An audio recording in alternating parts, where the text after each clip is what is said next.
欢迎来到星光心理，大家最近过得好吗？眼尖的朋友可能发现了，我最近好像圆润了一点。没办法，最近为了准备心理学内容，吸收了太多知识，大脑实在装不下，只好暂时存放在肚子上了。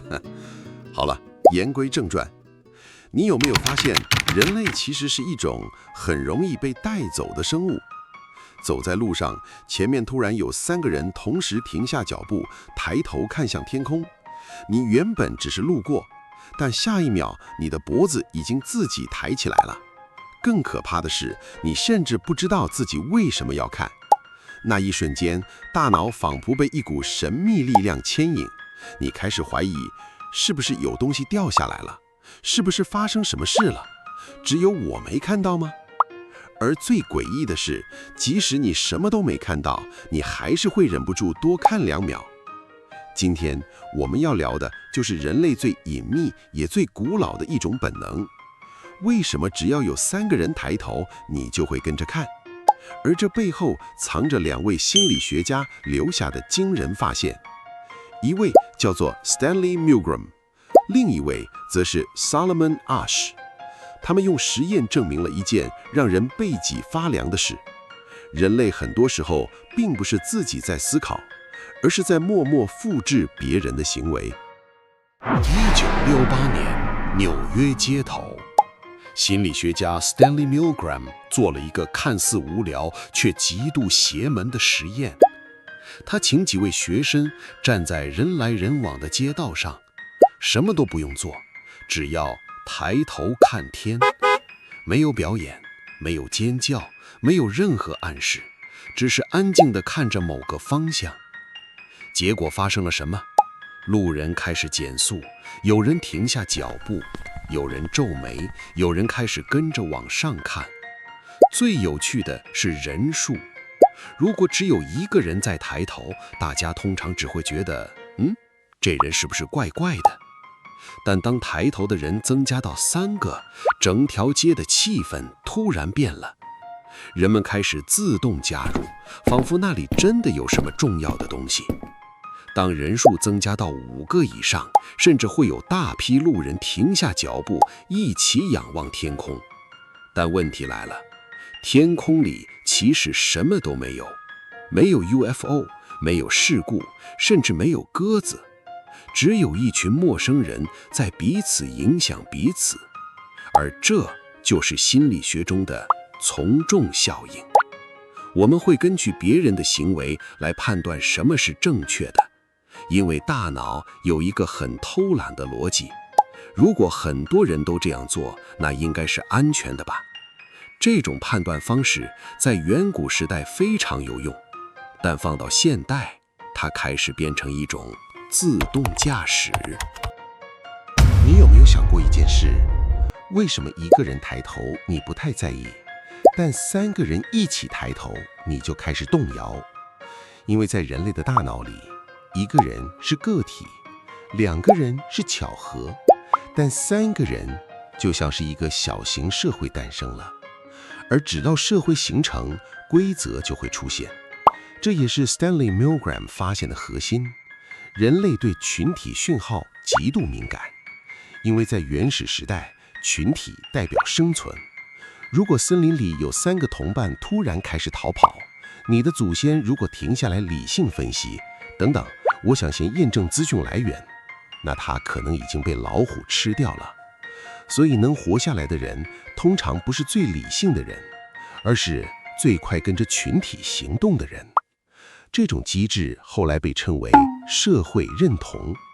我们会把别人的行为当作判断现实的线索，所以大家排队的店看起来比较好吃，很多人按赞的影片看起来比较值得看，很多人抢的东西看起来比较有价值。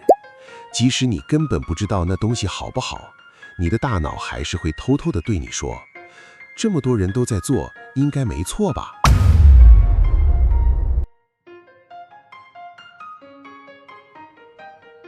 但真正可怕的其实不是跟着抬头，而是即使你知道大家错了，你还是可能跟着一起错。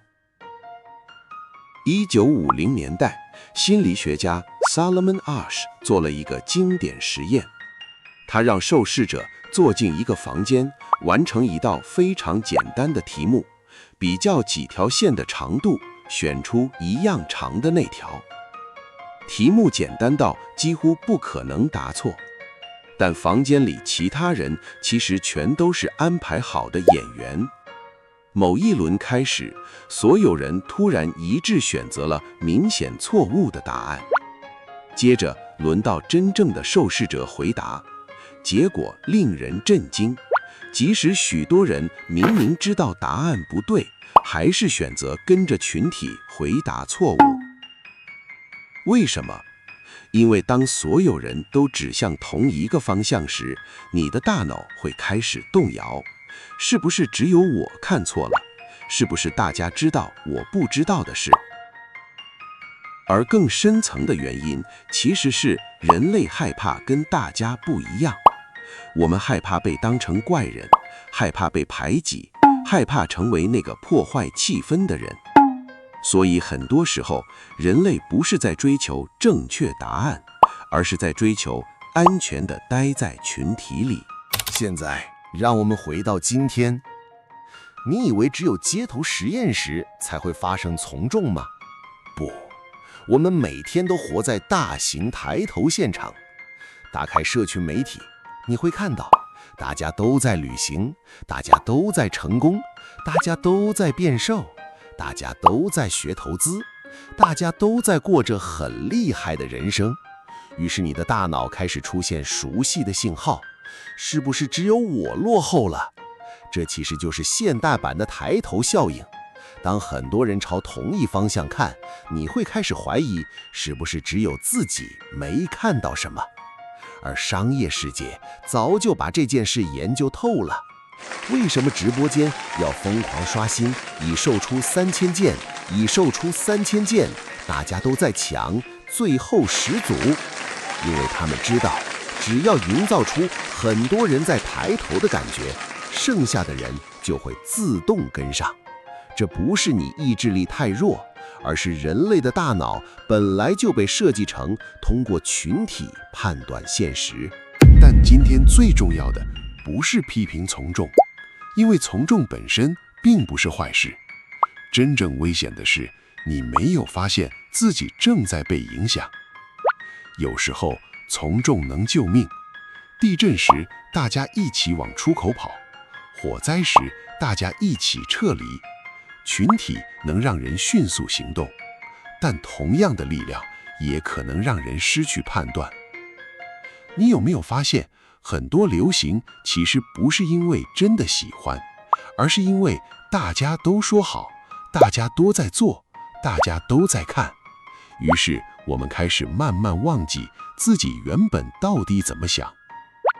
这也是心理学里非常重要的一件事。人类的自我很多时候是在群体里形成的。我们透过别人的眼神确认自己的位置，透过别人的反应判断自己的价值。所以害怕与众不同其实是一种非常深层的生存焦虑。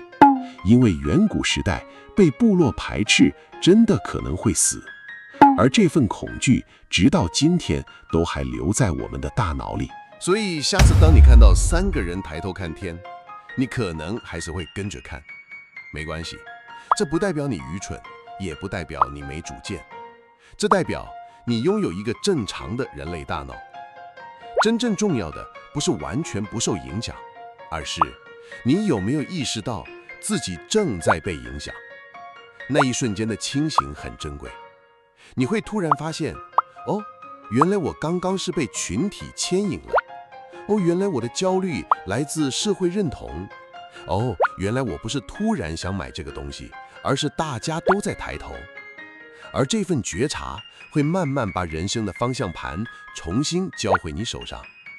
你依然可以参与群体，依然可以喜欢流行，依然可以跟着大家一起笑，一起感动，但你不再是无意识地被推着走，因为你开始看见自己为什么会抬头。抬头看天是本能，看懂自己为什么抬头是成长。如果你喜欢今天的行为心理学捉妖记，欢迎按赞、订阅并分享给你身边的3个朋友。我们来测试看看，这会不会引发下一波集体抬头效应？我是星光心理，我们下期见。